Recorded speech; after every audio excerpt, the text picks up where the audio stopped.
Hello and welcome to my channel. On Thursday evening, social media got the news that Brandon Blackstock, the ex-husband of Kelly Clarkson, had succumbed to his battle with cancer because Kelly is apparently surrounded by the most helpful and protective and private friends, coworkers, and whomever else, family members. Nobody knew outside of her close circle that she had even been dealing with this. I think for the last year or so, I have been hearing things about how Kelly Clarkson was running her show unprofessionally. There had been a lot of rumblings about her not being there, missing tapings, having to step out for something private, but she wasn't saying what it was. And I actually, back in April, got offered tickets to go to the Kelly Clarkson show. Well, I didn't get offered. I put my name in a little raffle. My mom loves Kelly Clarkson. More on that later. I put my name in a little raffle, and the goal was to get picked for the show. That's how you get picked unless they invite you on. And I got picked. We got tickets, but she wasn't going to be there. And so my mom was like, I don't want to go. And so for a while now, people have been noting that something might be wrong, something might be going on, but Kelly has not come out and said what it was. And like I said, she has Beyonce level people around her, right? Because nothing leaked. I was really heartbroken by this situation because I don't know Kelly, except for parasocially, but I feel like I have followed her love story very, very closely. And when I was a younger woman, her love story meant a lot to me. And watching the way that it quickly came together for her and then it fell apart, and watching her try to mend her heart and mend the way that she thinks about herself when it comes to love and worthiness, I could really, really resonate with that.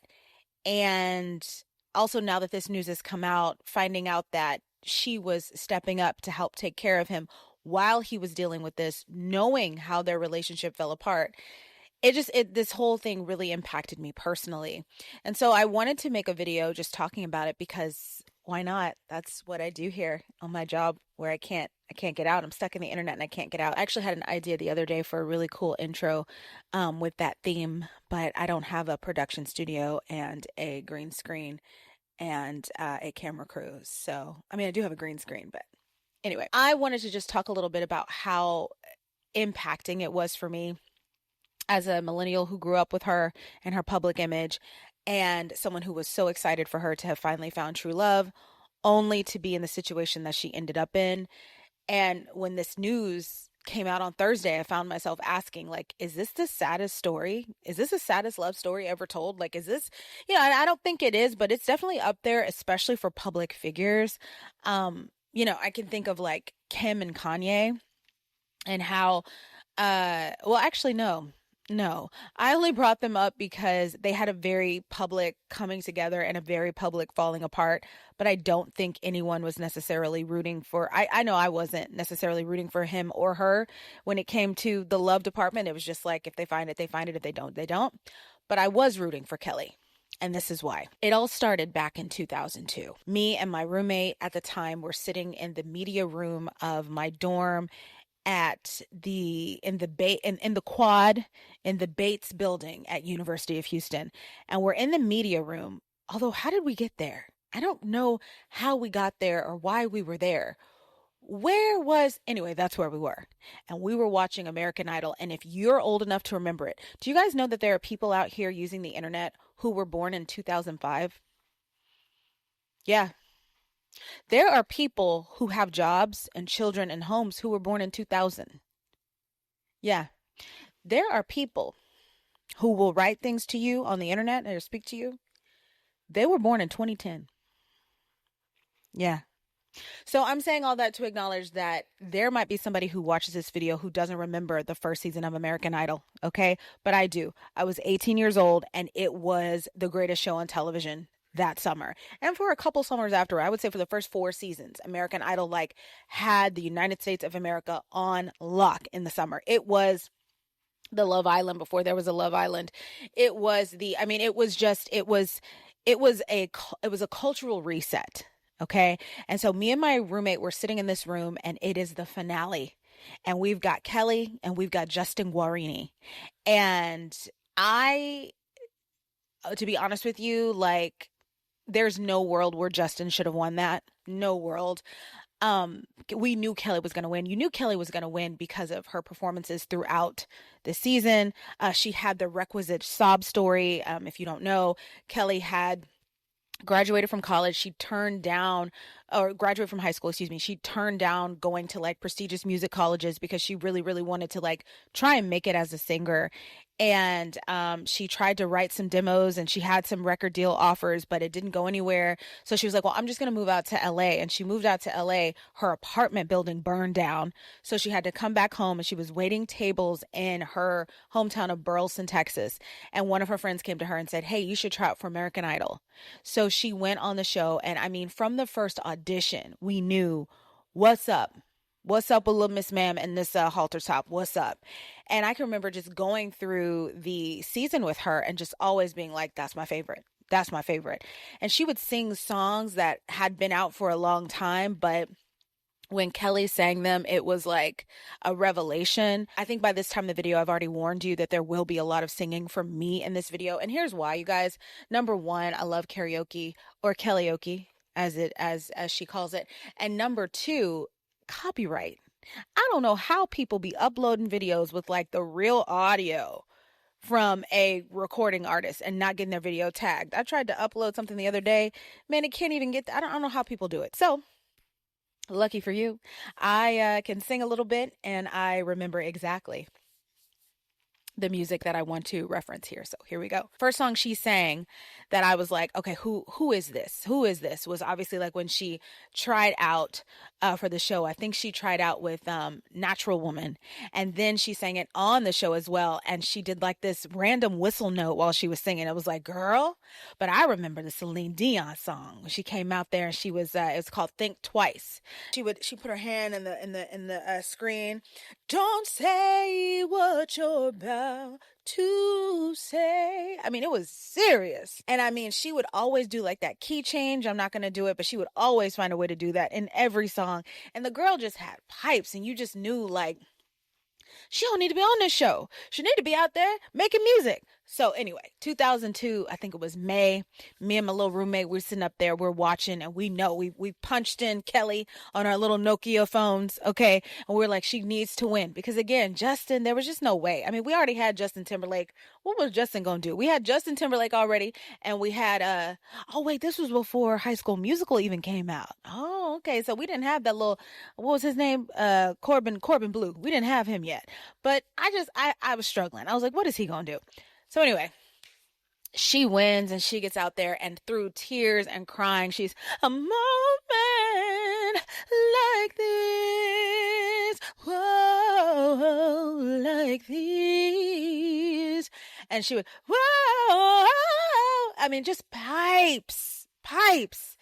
And it was something to behold. Like, for real, a star was being born. And I'm going to tell you this. Any music competition show that's on now, I feel bad for people that enter them because they don't mean what they used to mean. Like when Kelly won American Idol, it was, you're for real the American Idol. Like, you are the American Idol for real. What's going to happen with you next, girl? I mean, she immediately, I feel like, was catapulted into like the greatest voices that we have, you know, as far as pop music is concerned. And we were just coming off of like the teen beat. Like, Kelly won in 2002. And I would say that like the teeny bopper, like, you know, of my generation, that music. So we got Britney, we got Christina, we got NSYNC, we got Backstreet Boys. And then, you know, we also have Destiny's Child, we have Brandy, we have Monica. All of that stuff was from like 1997 to about 2003. So Kelly was coming right at the end of it. And, I think we were looking for big voices. We were looking to see what people were going to do next. And like, she gave that to us. And so she comes out with her first album. I ran out to the store, whether it was a Target or a Walmart, I don't know. I bought my little copy, and let's see, what did I love? Obviously, like, you know, she had A Moment Like This on there, which I thought it was a good song. You know, it was cool, but it wasn't my favorite. My favorite was this song called Beautiful Disaster. I don't know if y'all remember. Oh, and I don't know what he's after, but he's so beautiful, such a beautiful disaster. That was my favorite. That was my favorite because that song, that song detailed so much how I felt about the little knock-kneed ugly boy that I was in love with at the time and every man who's entered my life since. So I loved it. And I really loved the acoustic version of that she would do. It was some other good ones on that one. I remember she had that song that was like The Trouble with Love Is, that was in Love Actually. Like, that's what I'm talking about. Like, you used to be able to win American Idol and you immediately got placed in major motion pictures. Tell me what the last person who won The Voice did. What was their name? What did they get to do? Tell me who the last winner of American Idol was. It just doesn't mean the same. It doesn't mean the same as it did almost, what is that? 23 years ago. Yeah, that's right. People who were born in 2002 are 23 now. Mhm. Mhm. So we move on. We move on from that first album. She gives us another one right away, maybe the next year, and this is the one I feel that made people say, "Oh, I see she's not going anywhere." Okay. Now, Kelly was trying to give us, I feel like this was around the time that for white pop artists to be credible, they had to be able to do pop rock. So this was around the time that Pink had switched over from being Blackpink. You know, it was no more there you go looking pitiful just because I let you go. You know, it wasn't that anymore. Now she was giving us okay, and I ate it up too. I ate up when Pink became white girl Pink. You know, what was that song? Anyway, whatever song she had, I ate it all up. And this was after she fully became white girl alternative rock Pink after she did that Lady Marmalade, which that song ran my life. Her and that Lady Marmalade remix with Little Kim and Maya and all them. Woo! But anyway, Pink around that time was becoming, you know, she's pop punk Pink now. We got what was it? Jessica Simpson's little sister, I think, was coming out at around that time, 2003, 2004. Who else? We had we had Michelle Branch, who was a big deal back then. We had Avril Lavigne. Avril Lavigne, I think, was the biggest white pop punk female artist of that time. And I feel like everybody was trying to be her when it came to like your style, when it came to whatever they did. And I don't think Kelly was any different. I'll never forget, you know, she came out with Since You've Been Gone, and then the video was so like, oh, they want her to be a rock star. Oh, okay. I thought she was gonna be a Celine Dion part two. I thought she was gonna carry on the the tradition of the '90s divas, but no, they want her to give full rock star, like even down to like the tank top and the jeans. And did she have on a tie? That was very Avril Lavigne, but that was the style back then. That's what I mean. That girl Avril, she did the thing like back in the early 2000s. And I remember Kelly, she did this huge performance on the MTV Awards or the VMAs or whatever. And you could kind of tell she was like screaming a little bit. And it was like, oh, how is her voice going to handle this? And it turned out it couldn't handle it. She ended up needing to go and have like vocal surgery. I remember that. Kelly Clarkson has vocal nodes. So I was a college cheerleader at the time and I was doing my first musical ever. And so I was walking around saying I had vocal nodes. Anyway, but yeah, I remember that album. And a standout from that one for me, I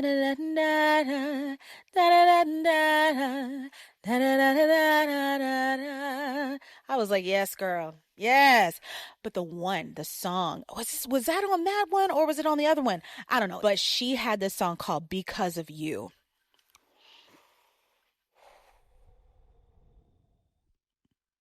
You don't even know. You don't even know. You think you know, but you don't. The way I sang that song. Mm.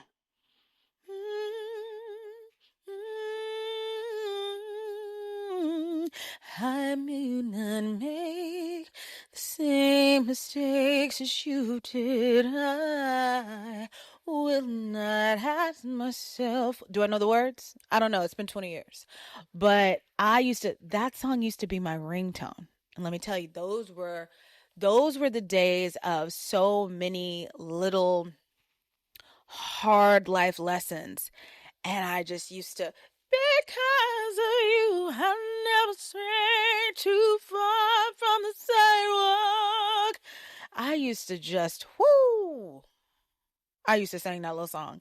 And that song was also our first introduction into the fact that Kelly Clarkson didn't have this cookie cutter upbringing. A lot of times when you see um women who look a certain way, you think, oh, they must have grown up with dot, dot, dot. But that was one of the first songs where we were introduced to Kelly's relationship with her father, or to her lack of relationship. And I remember also that was one of the first times that I realized she was a talented songwriter, because she said, this is one of the ones that I wrote. And I was like, oh, okay, all right.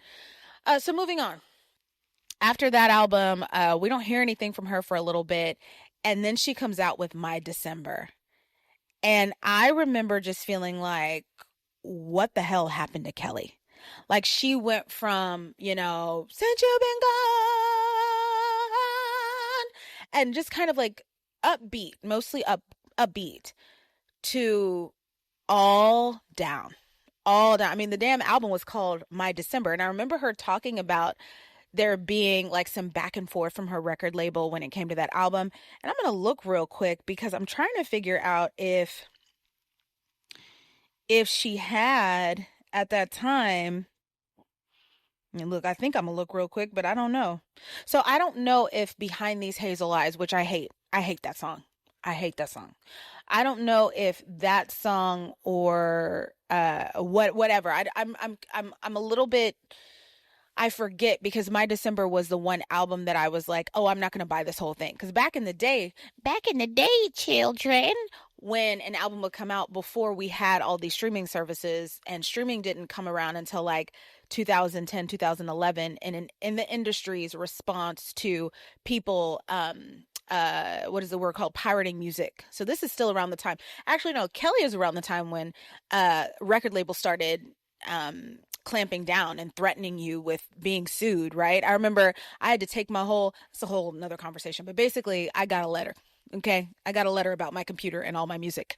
And I didn't ever use Napster or LimeWire. I used this thing called Aries. I used to get so much great music from there. But anyway, Kelly, around that time, this is before streaming, this is after pirating, and they had, really clamped it down on us. Now it was like, if you wanted an album, if the album came out, at least you had iTunes, you could listen to a sample of everything and decide if you wanted the whole thing or just one. And I remember My December was the first time that I was like, I'll just take one, maybe two, but this one is not for me.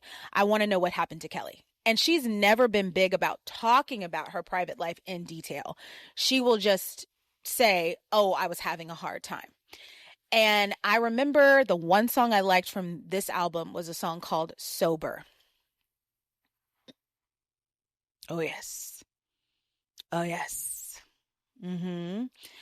I related to it so hard because it came out after I had graduated college. I had survived, or was trying to survive, this huge heartbreak I was going through. I was entered into the job force a year before the greatest recession since the Great Depression. And it just seemed like so many comorbidities of dark reality that were settling in at once. And it was a lot to try and like overcome and try and stay positive and whatever.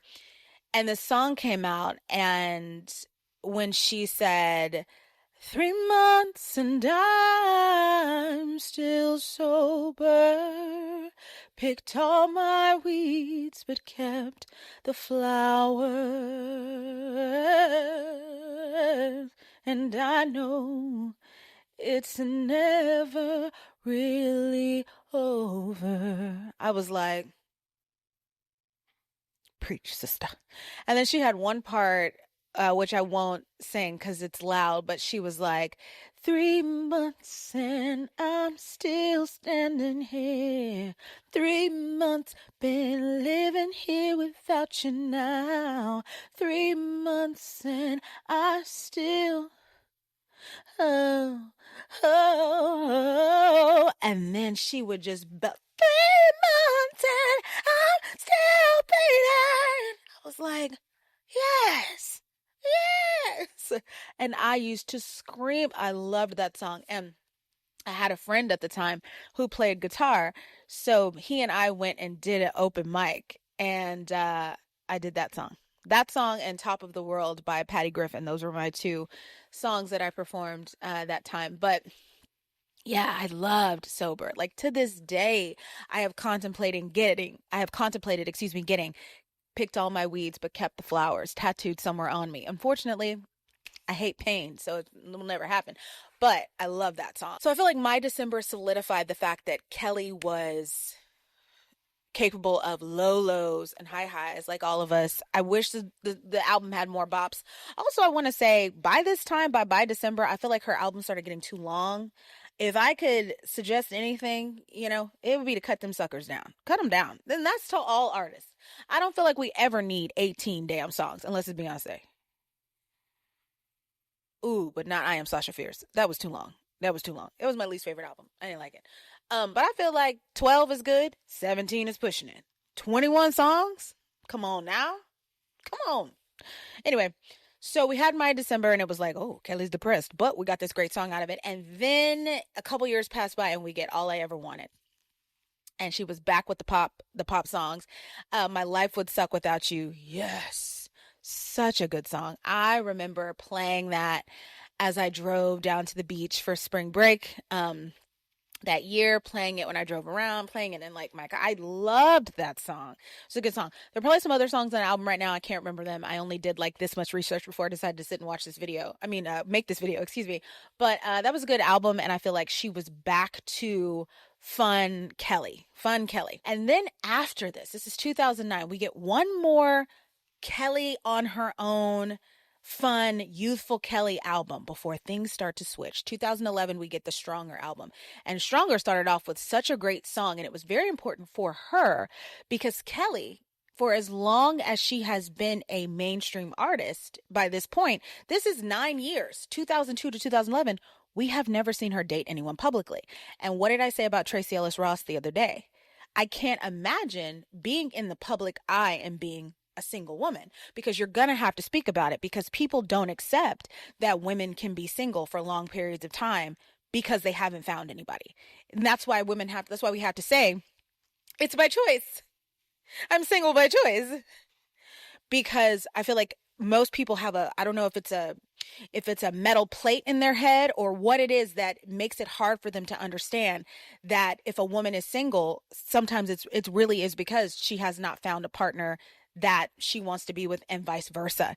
But it's not necessarily her saying "Puh" in the face of partnership, or she's not hiding a lesbian girlfriend, which is what people thought about Kelly for a long, long time. Around this time, she was really having to battle rumors that she was gay because she was never with anybody. There were never any, oh, Kelly's dating, or oh, no whispers, no nothing, no publicized relationships, no public relationships.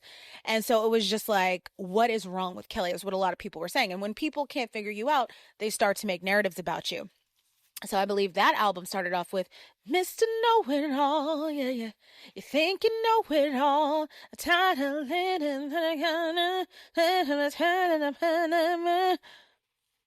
Okay, I don't.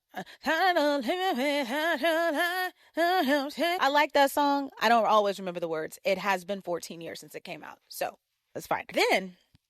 Then she had which I think was a huge song. I mean, this was everywhere. I think she had like a corporate deal with Chevrolet or something. What doesn't kill you makes you stronger. Stand a little taller.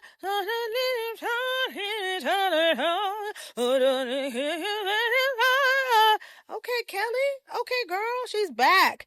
Yes, she ain't got no man, but she's back and she's strong. And I believe she did an interview around this time that made me really laugh, because she used to always, when she would come out with new albums, she would always go to American Idol.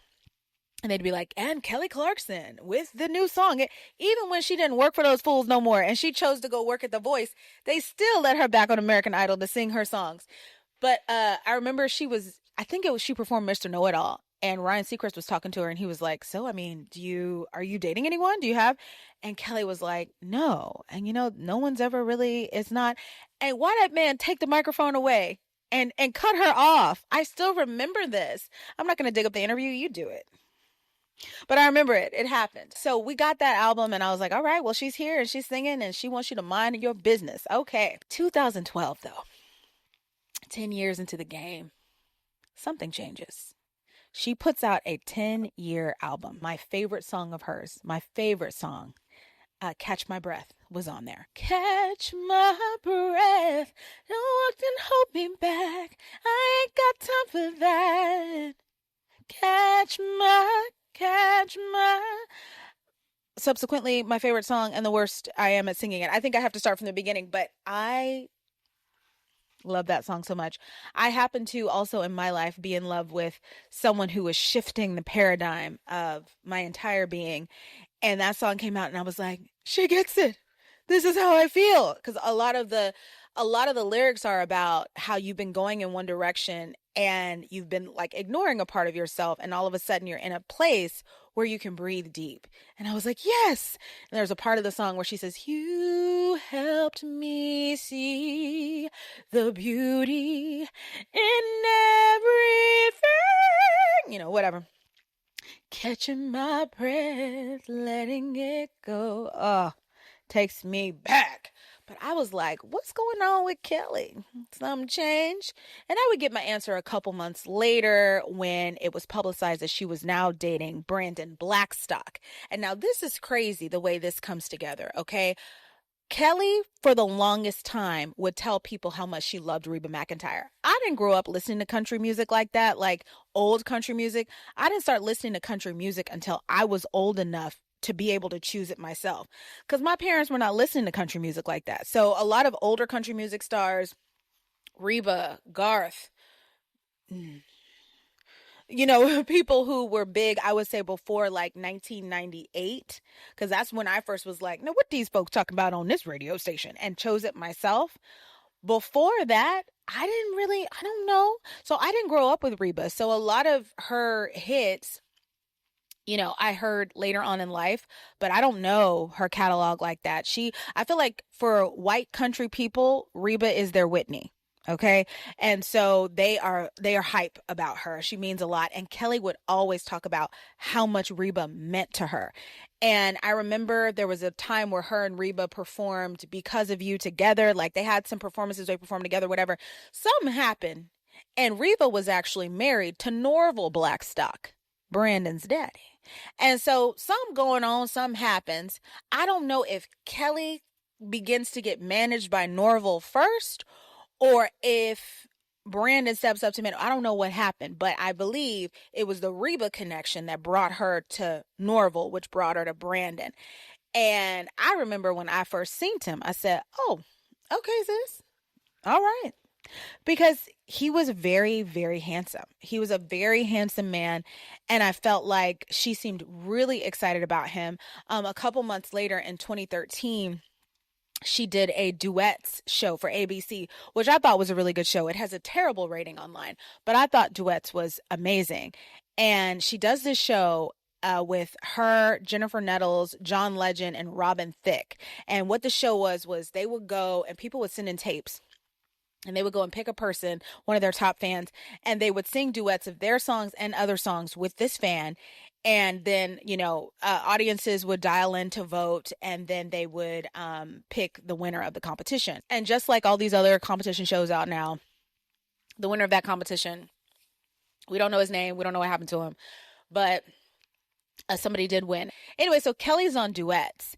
And I loved her on this. I love duets. I don't know if I've said that already. I love duets. And Kelly's on duets. And she, one time I remember, John Legend did a song with his little person. And it was, baby, tonight's the night I let you know.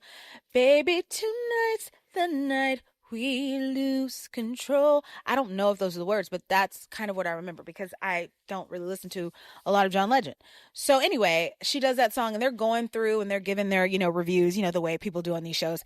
I remember it came to Kelly and Kelly was like, that sounds like a song I want to go sing with my man. Yeah, tonight's the night. And I was like, okay, girl, because it is a beautiful thing when somebody is getting on the regular, okay? And they're being loved and they're feeling, they're blossoming and they're growing in that way. Um, I remember first understanding what You Make Me Feel Like a Natural Woman, that song, what it was actually about. Because when I was younger, I was like, does that mean that he makes her feel like she could be a park ranger and work in the forest? I had no idea. But there's something about the way healthy romantic love will make you blossom. That's a really beautiful thing. And you can see it on people. And I was seeing it on Kelly. I was like, all right, girl. So, anyway, a little bit later, she got engaged. And I remember she had this yellow engagement ring. And then she got married that year. She came out with a song called Lock It Up. I have never heard that song in my life because I was not interested in it, but I was happy for her. I'm going to tell you how I felt. Whenever she did get engaged, I was like, one of us, one of us, one of us people who are single for long-term periods. We go through things and people don't validate them because I never see you with that man. What you mean you was in love with him? And maybe that's not her story. Maybe that's my story. But you never get to feel like you have a seat at the table. You never get to be a regular person. You never get to be the girl that nobody's worried about because, oh, she's spoken for. And I remember like when Kelly did get engaged, or like there's something she was talking about the situation and she was like, I'm finally not going to be alone for on the holidays this year. I'm going to finally actually have somebody. And I remember just thinking, oh Lord, when will it be me? So I really, I was so happy for her. I was so happy for her. And that's the year too that she came out with Wrapped in Red, and she came out with that song Underneath the Tree. Let's talk for a second about this.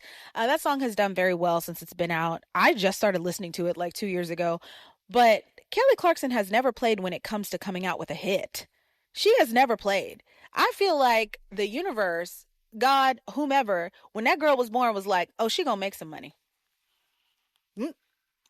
She gonna make some money. Yeah. That's what we're gonna do. We're gonna give her a little bit. She gonna make. I mean, hit after hit, have like she has a skill for it. And on that note, I was a little bit worried about who she would end up with. Whenever we talk about women who are super successful, I'm always a little worried because I'm like, I don't want someone to take advantage of you.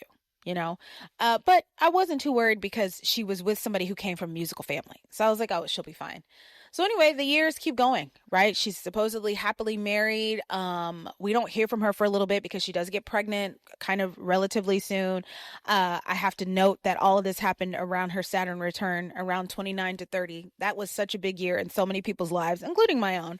But anyway, things were moving rapidly, as they should if they're going to, right? You shouldn't have to wait forever. If these are already things you've been waiting for forever, you shouldn't still have to wait forever. And I remember her always talking about, though, how much she hated being pregnant. And I was like, something to think about. And then 2015 comes and she comes out with this song called Piece by Piece, or this Piece by Piece. That's her next album. And I was like, oh, okay. And I remember when I heard the Heartbeat song and I was like, well, this is the best song I've ever heard in my life. I love this. And I believe she had used her daughter River's real heartbeat in the song. And I thought that was so cool. But that song was not the big part and the big story of Piece by Piece.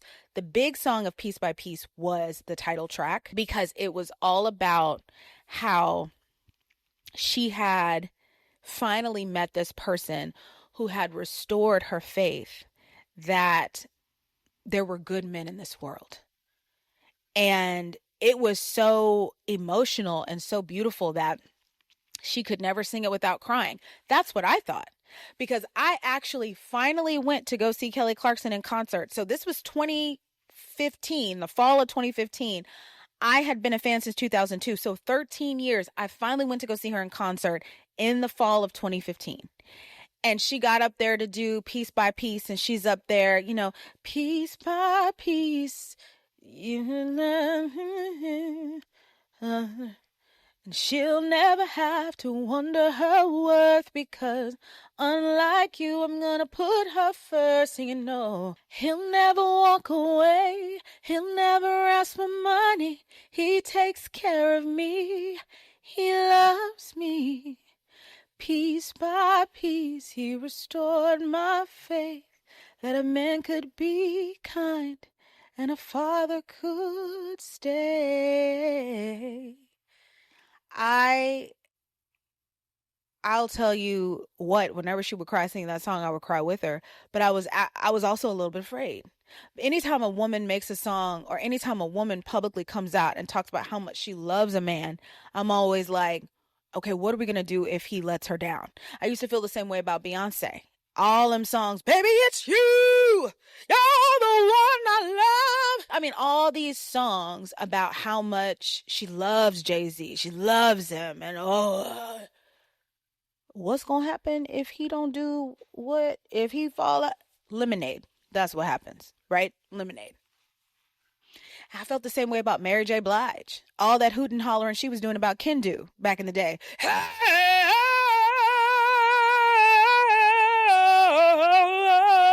All that hoot and hollering. I said, what's gonna happen if I remember she had one song where she was like, I need the father in you. And I remember thinking, ooh. And I mean, she was like crying and rolling all over this man. And I remember thinking, ooh, because if a man's not going to do anything, what he's going to do is disappoint you. And, this is not all men. Okay. Hashtag not all men, but a lot of them. And so when Kelly said those words, I was like, ooh, I hope he is everything that she thinks that he is. And you know what? According to her, when she was writing that album and when she was saying those things were already falling apart. Things were already falling apart. I believe that they had another baby in 2016 and then they separated in 2017 and they finally divorced fully in 2020. And when Kelly got divorced, I felt, again, so badly for her because this is a person who had been so open about how her father abandoning her had made her feel. This is a person who had been so open about years of not experiencing romantic love and how that made her feel. She was so open when it was finally her turn and it finally happened for her. And now they're getting a divorce. And I remember thinking, well, maybe it's just they don't feel romantic in front of each other anymore. Maybe, I don't know. But I just remember being very sad for her. And even more sad for her when the financial demands this man was making started to surface. Everything from extreme spousal support demands to the child support demands to, fights over royalties. Because eventually he became her manager, right? So he's her husband, he's her manager. I don't know that I would ever do that. I think I would always want my husband just to be my husband, even if we were in the same business. Like, it's cool. You can just be over there. You can have input, but even that, limit yourself. This is my career. This is what I'm doing. We have our thing we do together, but this is my thing I do. So I always, when somebody's like, my husband is my manager, I'm always like, okay, well, all right. But they were fighting over money with that. And at the end of the day, like, this man gouged her financially. And I'll be honest with y'all, I don't know that I understand spousal support. I understand child support, but spousal support, I feel like that's out of the good of that person's heart. That's not your parent. So if y'all split apart, like, they didn't bring you into this world. They don't owe you nothing. Like, you were married to them. And so you were able to enjoy the quality of life that their good fortune lent you. Right. But unless you helped them build it, and maybe that's what they were arguing about. I'm not sure. But unless you helped them build it, unless y'all both showed up broke as hell, and then by the time they leave, you can prove, I helped him get this or I helped her get that, then that's it. But Kelly was somebody long before Brandon. And Kelly, because of who Kelly was, is the only reason why they were able to benefit off of anything. Even if he introduced her to so, or he brokered so, it's still, you're brokering it because of Kelly. You don't bring nothing to this but maybe a mouthpiece and some car keys to drive us to the next location. So to me, it's quite audacious to be like, oh, I demand, but I don't know the ins and outs. I don't know. The one thing I can say is if you're raising kids with somebody and they're small kids like Kelly's and Brandon's were, or are, you don't want them to go to dad's house and not have anything. Right? You don't want them to go to dad's house. Mom's house I have a robot butler and a swimming pool in my room. And I go to dad's house and we have a cot and I have an iPad. You know what I'm saying? So you want there to be equal. So I get that, but I don't know. I did feel like a lot of people, and a lot of people felt this as well, that he was very selfish when it came to the monetary, when it came to that divorce. And I felt like it was nasty and it was contentious. And it also took a toll on her. You could just tell by the way she would speak sometimes when she would talk about love or dating or whatever.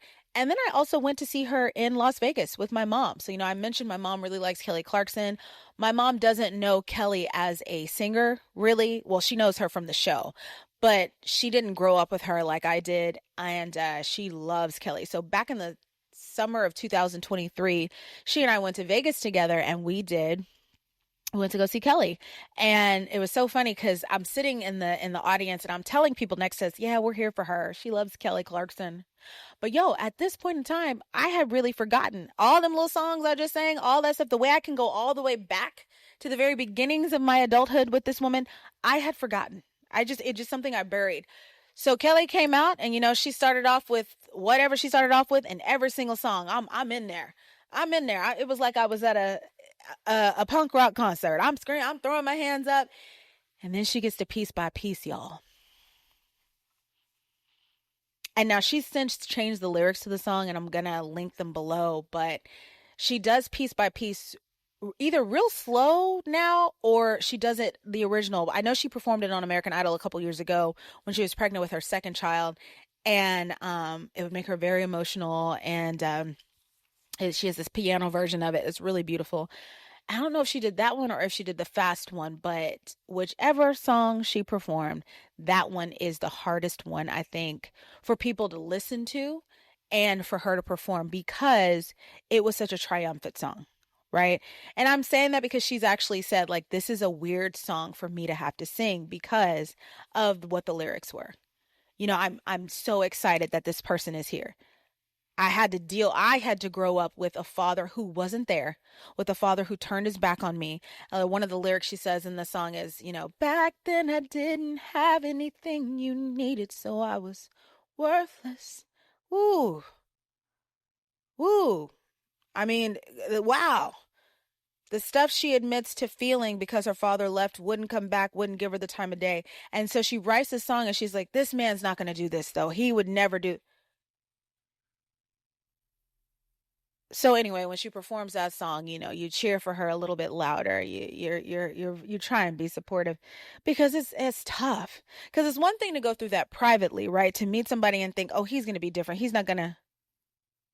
But it's quite another thing to create a song, create an album, it's a whole era of your life. Create life because of your belief in this person and the fact that they're not going to walk away. They're not going to do what was done earlier. You're going to restore my faith, and this is going to be wonderful. Whew. So anyway, we saw her, and I had a great time. And life went on, right? I think Kelly, she eventually she got to I think whenever she performs in Vegas, she's a lot more raw. On her talk show, she's very PC, but in Vegas, she's throwing out F-bombs. She's talking about how her pits stink. She's out in the audience, running around. Her kids come out, and it's a cool show. I thought about maybe going again, but no, no, no. I went to Vegas for Beyonce instead. Um, but yeah, I just would follow and would stay in touch, and I told my mom, I'll try and get us tickets to the show. Um, but then, of course, this year happens, and she's not there, and something's going on, and she's not open about it. She doesn't talk about it. So people start making comments, and I believe she had to cancel because of what was going on, and she was starting to get a lot of really, really passionate pushback. And then we find that Brandon has passed away. And so she's got to say, hey, I have to go be with my family. I can't do anything else. And again, when it was announced that he had passed away, it was like I got punched in my gut. And I don't know this woman. All I've done is clearly followed the career on the outside, but it felt like I got punched in the gut. And I mean, just from the outside, on a completely parasocial level, you hate to see somebody experience so many dark chapters in their search for love or in trying to be in a partnership. And I know, he can't control that he got sick, right? And you don't know what happened to them before when they split up. But I just hate that she thought when they met that she was running into this paradise, and it turned out to be a not healthy relationship with a really tragic ending. I also hate it for her kids because, she talks about what life was like for her growing up without a father figure in the home. And at least, with the divorce, they were going to have their dad, and now they don't have the dad either. And I think that that's just really heartbreaking for me. I know I don't know her. I'm just parasocial. I'm on the outside, but there is a connection there, obviously.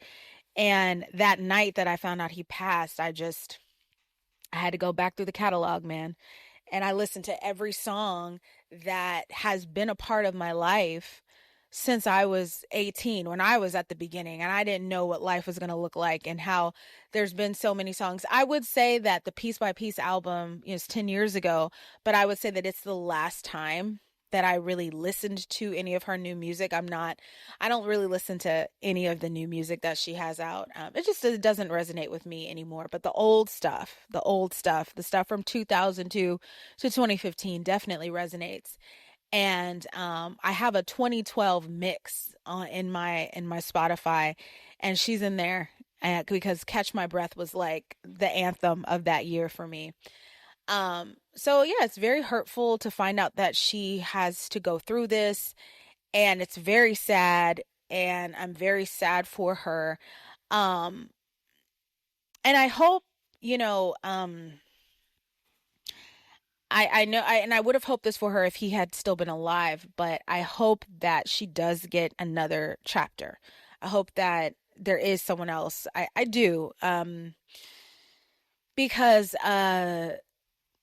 someone that has brought so much joy to people that publicly, and then has also experienced a lot of pain very publicly, deserves to also experience some redemption, some lasting redemption, a lasting good chapter publicly. But it is a very sad love story, and it's weird when you see it happen to a person who is, um, for all intents and purposes, a good person. It's weird, and these things happen to people every day, but it was sad.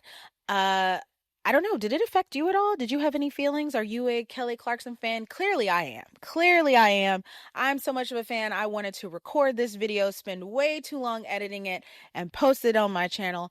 And we'll see if anybody actually sits down and resonates with it. But she definitely has been a really important artist, I believe, for millennials, regardless, no matter what color your skin is, no matter boy, girl, whatever. When I went to go see her in Vegas, that amphitheater was filled. That thing was filled. No empty seats. So she definitely always has a lot of people rooting for her. And on that note, I'll just say this. There's a video of her about 3 weeks ago singing Piece by Piece, the new version of it, and one of the lyrics is like, she'll never have to wonder her worthiness, or you said I wasn't worthy, or something like that. She says something about herself not being worthy, and someone in the audience goes, never. And I was like, it's so crazy because sometimes our relationships and the things we go through in our lives will just strip us down so much. And because we can't get validation and we can't get worthiness from this one area, we'll just be walking around with the lowest opinions of ourselves. And when she said that, I was like, oh, I hate that she feels that way. And so when that guy screamed out, never, I was like, yeah, like you gotta know, but it's tough when you don't get, when you have that consistent open wound.